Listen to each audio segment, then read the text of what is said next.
minutes so that you can get your thoughts together and quickly.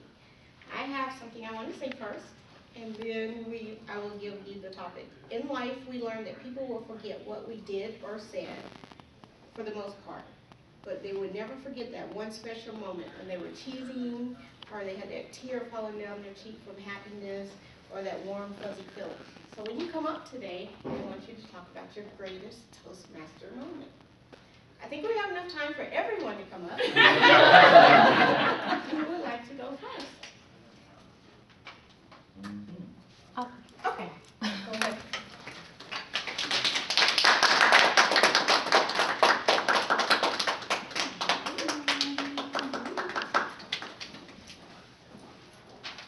So what is your most important Toastmaster moment? My greatest Toastmaster moment, some might think, was getting voted for POPR. That was great, but it wasn't the best. Winning the area contest for the international speech my first year, some might think that that was the greatest, but it wasn't the best. My best Toastmaster moment was actually the competition after I won the area contest, because I was in a new atmosphere. I didn't know hardly anybody in the audience, and I did my best. It was surreal for me to be able to get up there just a few weeks after I had started in Toastmasters, and I was boo-hoo crying, to get up there and be confident and deliver the speech the way that I imagined it in my head.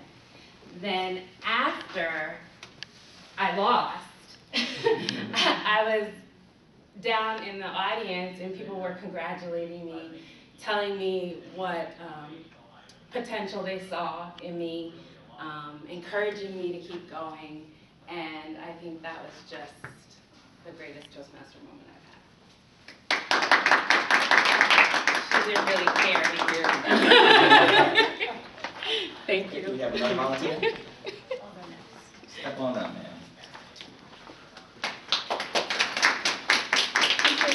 Everybody to Right. talk, I'll just get it out of the way. Yesterday, our department, our newly formed department, if you don't know, the controllers organization is going through some reorganization, realignment. We're all moved down to the first floor in the same area together. And yesterday we had a luncheon, a holiday luncheon, with the two groups combined that hadn't normally been combined, the general accounting department and the tax department. My group put that together, and I was on vacation Monday and Tuesday, so I came in yesterday morning hoping that everything was going well, hoping everything was pulled together. Well, on top of the luncheon, the hour before had been decided that we were going to have a department meeting. So we're throwing an agenda together last minute and going into this not knowing for sure who's going to talk about what's going to be said, and the whole meeting completely stressed me out because there weren't speakers assigned, there weren't people, there was a time assigned, and the meeting went over and I was dying inside. I wanted to say to my new boss, excuse me, wrap it up because I'm holding up the red card. So I'm tapping my watch, pointing to my direct manager, tapping my watch going, wrap it up, wrap it up. So the meeting ran 15 minutes late. I just thought it was really interesting that I find that I don't have patience for unorganized meetings now. So that's my Toastmaster moment. Claire, would you like to come up and keep it on the roll? Who? You?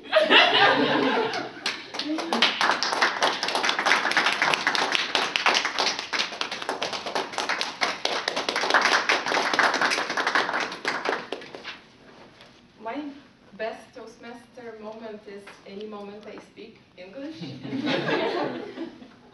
To give you a little bit of my history, I was such a snob when I was in Russia because of my Russian.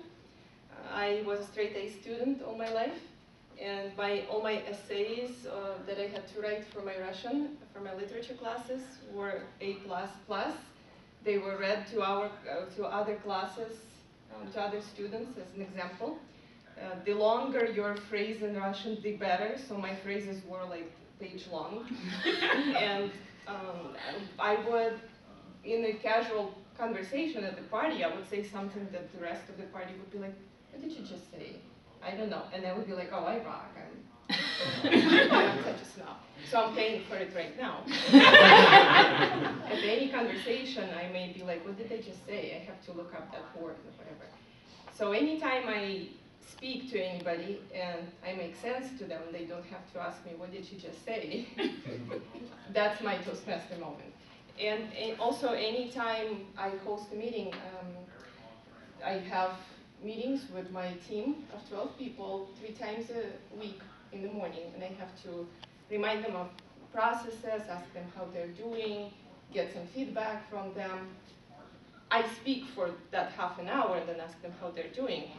So with me speaking without too many arms, without them asking, what did you just say, that's my Toastmaster moment. Thank you very much.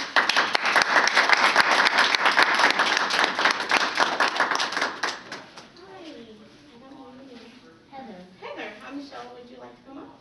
Yeah.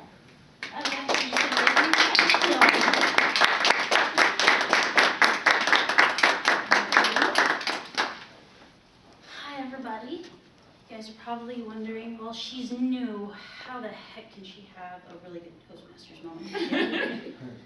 So here's the thing. About 7 years ago, I was going to school at Chandler Gilbert Community College, finishing up my associates in fine arts.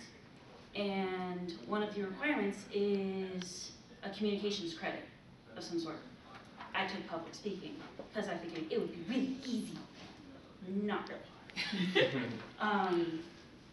And this was actually my first introduction to Toastmasters, because my teacher, Diane Shipman, was 3 speeches away from becoming a Toastmaster herself. And for extra credit, you could go to her Toastmaster meetings. And me being me, and me being very shaky at the time and not wanting to talk in front of people at all, like I said, it was a great idea to take public speaking. I would go all the time to get tips and pointers on how to convey myself, and I find that I still do this a lot. I haven't broken. It's also where I was introduced to the clicker. I wish I had that clicker through half the rest of my classes and through a lot of the speeches I've gotten at work previous times. Toastmasters and communications has just kind of ruined me when it comes to listening to people. But one of my favorite, best Toastmasters moments was actually after I started working here and I became permanent, and I found out, yeah, we have Toastmasters here. It's here to help you grow as part of the U.S. Foods family, and I just, from on out, just like, oh my God, no. I don't want to put myself in that. And then went to some of the workshops. Actually, I think it was one of your workshops, Cherry, and I was like, okay, I'm going to email. Once it's done, it's done. Wrote the email, sent it off, and I don't think I've missed much of a meeting since. So thank you guys for having me.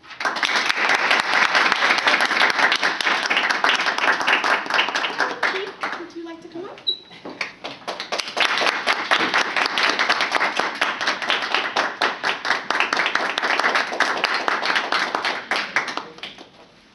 All right, so I've been doing this for 2 or 3 months, I think.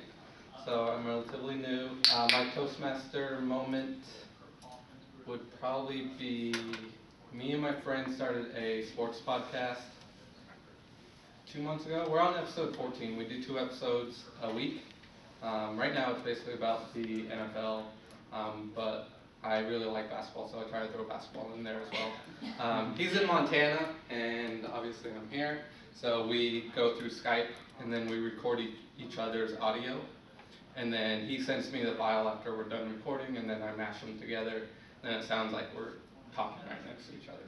So my big learning, like coming here and then kind of thinking about all the ums and ahs, is trying to focus on that when I'm talking into a microphone. Because it's different, obviously, when you're looking at each other and you know you're recording and people are going to be listening. Like, it's a totally different feeling. And like in the very beginning, our conversations were like directed towards the audience, where it just sounded different to me. Like, I wanted to flow like we normally flow, like when we play video games and we're just talking about whatever. Like, that's where I want it to go, because it sounds more natural instead of like us going into like talking to different groups of people. So that would probably be my best Toastmaster moment, is just kind of realizing like I say a lot, or I'm trying to learn to pause more instead of going into the ums and trying to fill it with something. So that's something that I learned a lot, I guess I would say.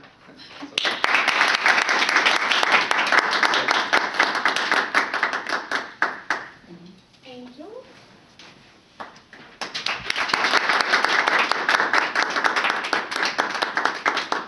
My best Toastmaster moment is a conglomerate of moments. It's moments that I've shared with all of you. I remember one of the meetings that I had where Toma said that she wet herself and people were looking at her crazy, when she really meant she'd taken a dip in the pool. So things like that are things that stick to mind. When I found out that through Elliot that DeMarco had married Terrence and changed his last name to Jones. That was another pretty funny moment. So there's been pretty great moments within Toastmasters. My biggest one would be just this year. It seems like this year I have been on fire with Toastmasters, because I was voted in as president after being the VP of membership and seeing our membership numbers double during the year that I've done, during that 6 months that I did it. It would also be meeting the international president. And I don't know if many of you know, I had happened to know that he was a little on the vertically challenged side, meaning that he was short. And so that day I decided not to wear any heels, and I'm always in heels. So I stood next to him, and even though I stood next to him, he still kind of ended up right here. So the picture, I'm sitting there like this, hi, yeah. So that one was on the newsletter, and I'm standing there like, yeah, I'm not trying to bend my legs and look too obvious here. Then becoming Outstanding Toastmaster of the Year for the club was pretty phenomenal. The best part was when I became Outstanding Toastmaster of the Year for the area. I was in a meeting, and it goes in my typical flat fashion where I'm always like, I don't know if I really want to go to this one. I had been going to district and area meetings for quite some time before our speech contest. And this was like the last one. I was pretty tired, and I didn't really want to go, so I got up and I decided to go. We were sitting there, and I was timing things, and I'm sitting there, it's a little timer, doing my little thing, and they called me up. Thank God we weren't in the church this time, because I almost had a slip of words. I was like, no freaking way, when they called my name. So I'm sitting there looking around, and she's like, yeah, you stupid, you know. So I get up, and I wish I had done my makeup a little better that day, and also looked a little better, because I kind of looked like I had been ran over by a bus, because I really didn't want to like get up and go there, but I was very excited. So my favorite Toastmaster moments would be the moments that I shared with all of you, and inclusive of this amazing Toastmaster year. Thank you.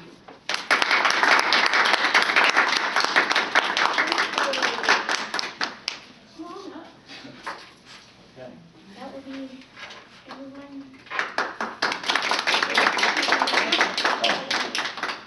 Am I supposed to respond to the question, Yes. or are we giving it back? Okay, so I don't have a most important Toastmaster moment that I can think of. I have many memorable moments, some very impactful in my life. For example, we joined Toastmasters to engage in that positive and supportive environment, right? So one of my most memorable moments was my first speech contest. Second speech contest, excuse me. And this falls into play of the supportive part, because I'm up there speaking, and to the back of the crowd, you hear all these rowdy people, all U.S. food members. And that was just, I'm not really a emotional type of guy, but that was an emotional moment. I mean, Jackie was there. She came. This is how serious it was. When I mean support, Jackie was fresh off of the marathon. I mean, still sweating and hair not right.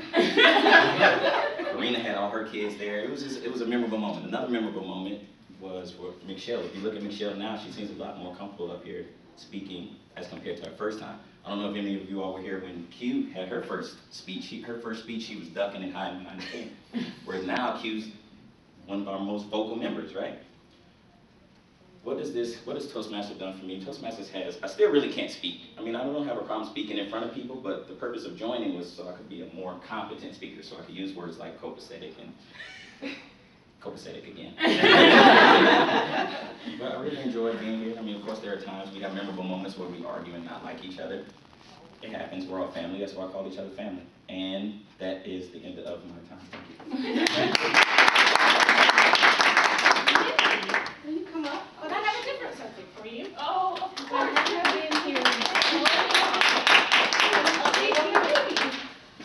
The baby. Girl, boy, name. It's a girl. Baby's pregnant. If you didn't notice, I've been getting a lot of comments like, oh, when's the due date? I'm like, mid-February. They're like, oh, it looks like you're gonna pop now. I'm like, yeah, thanks. Due February 14th. We're thinking Taylor Elizabeth.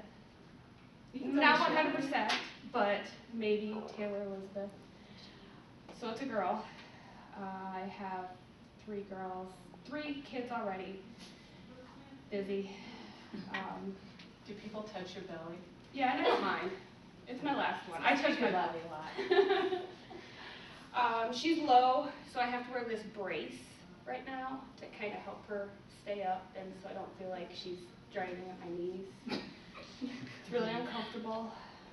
I don't like being pregnant, but it's worth it, so I'm not having any more. But back to the Toastmasters moment. Yes. So I have a few. One of my first table topics, I don't know if any of you were there because I kind of blacked out on the whole thing. I stumbled on my words. I was saying, it was awful. It was absolutely awful, and I was so embarrassed. And Shane was in the back, and he's watching me, and I'm like, oh my gosh, I can't believe that just happened. But people came up to me afterwards, and they told me how great I did. For even just going up there, it's such a great supportive environment. And so now when I've come up, Shane came to one of my speeches, and so I was able to, kind of redeem myself from the first time he saw me. So that is a great moment. And also during the face-to-face meeting when we had with all the C-suite and everything, it took everything inside me to walk up and ask a question. It hurt my stomach so bad, but I knew that I needed to get the question out there. And since then, I've had multiple meetings with people here in order to drive the Six Sigma training here at US Foods. So sometime next year, we'll be doing a lunch and learn and getting people, seeing who's interested in it, and then presenting something to management to say, hey, we're gonna do this grassroots program where we have the employees are interested in process improvement within their own departments, because corporate right now is talking about bringing in a large company coming in and talking to everybody about process improvement, but I really believe that we need to empower the employees to do it themselves, because we're the ones that know the jobs, we're the ones that know our processes and where we can improve. And so by empowering employees to do it, I think that that's the most beneficial. So blah, blah, blah. We're going to finish up with table topics. Oh, you want to speak? Oh, yeah, if we said that. Yeah. Oh, okay.